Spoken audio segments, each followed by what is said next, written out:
Trump's a Hulkamaniac. That was fake news, and it's frankly disgusting.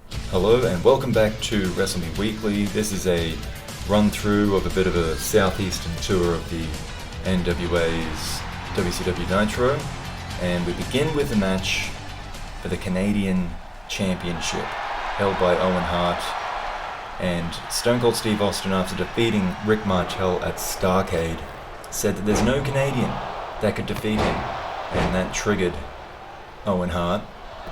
Began a feud between the two, and you have here the first time that Owen Hart's put up the Canadian Championship against Stone Cold Steve Austin. Very technically proficient is Owen Hart, though sneakily so is Stone Cold. He just uses it more as a defense, way to defend and counter and get into more fighting action like this. Just a bit of brawling, a bit of attitude, and Stone Cold, who's been on the ascendancy for quite some time now after being held back in WCW. He is now the Canadian champion of the NWA, and as I said, quickly gaining popularity. I don't think he's going to be particularly popular in Canada, but he is very popular here in the United States as the Canadian champion. We had Chyna coming out and chatting about how she thinks that the WWE are well behind the times when it comes to their women's tournament that's upcoming. Thinks she could beat all of them, but we'll keep moving along. We had Papa Shango coming out to take on the Western States champion, Macho Man Randy Savage. And Macho Man has been the Western champion for quite some time with that beautiful belt around his waist, but he has struggled to ascend past it, and he struggled with Papa Shango in this match, having a real hard time getting the man down, the much larger man down. He does eventually here with a beautiful vertical suplex, and though his eyes are on a larger prize with the elbow drop, Macho Man manages to defend the Western States Championship. He just hasn't quite found the next gear. He failed at the World, well, not the World Championship, it's the International Championship, but still Western States for now. So we had the Horsemen, three of them, taking on three Warriors, the Road Warriors and the Ultimate Warrior, the national champion. And this is in build up to Bash at the Beach, the upcoming pay-per-view, the first since February for the NWA.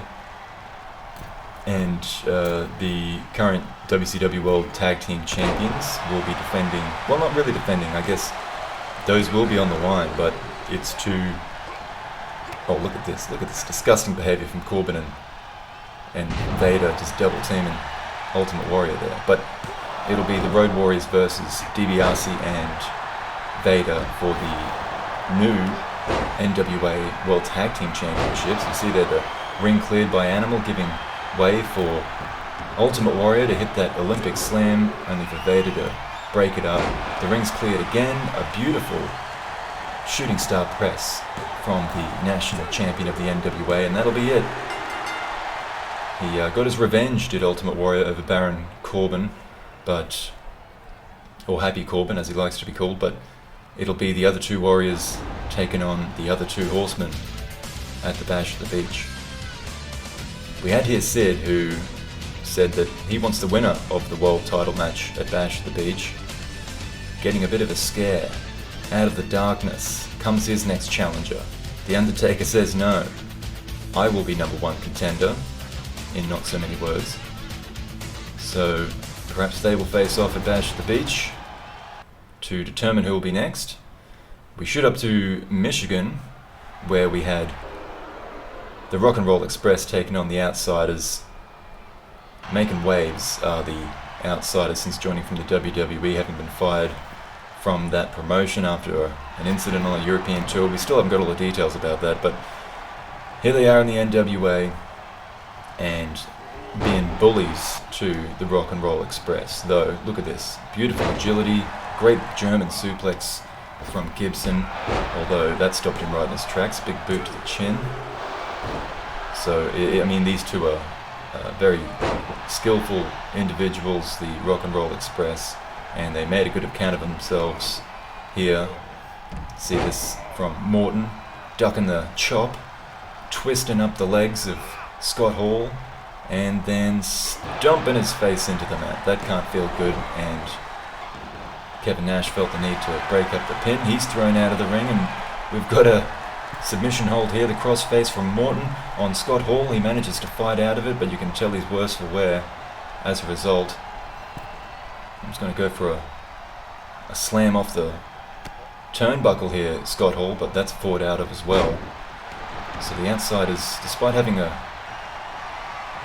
advantage in mass, really struggling with the Rock and Roll Express until Nash sends Morton flying, pummels Gibson, makes the cover, and that'll be that. The Outsiders picking up a win on Nitro, and their intentions are the NWA World Tag Team Championship, whoever it is that comes out of Bash at the Beach with those around their waist. Then we had a face-off between Hogan, the International Champion, and Sting, the WCW Champion.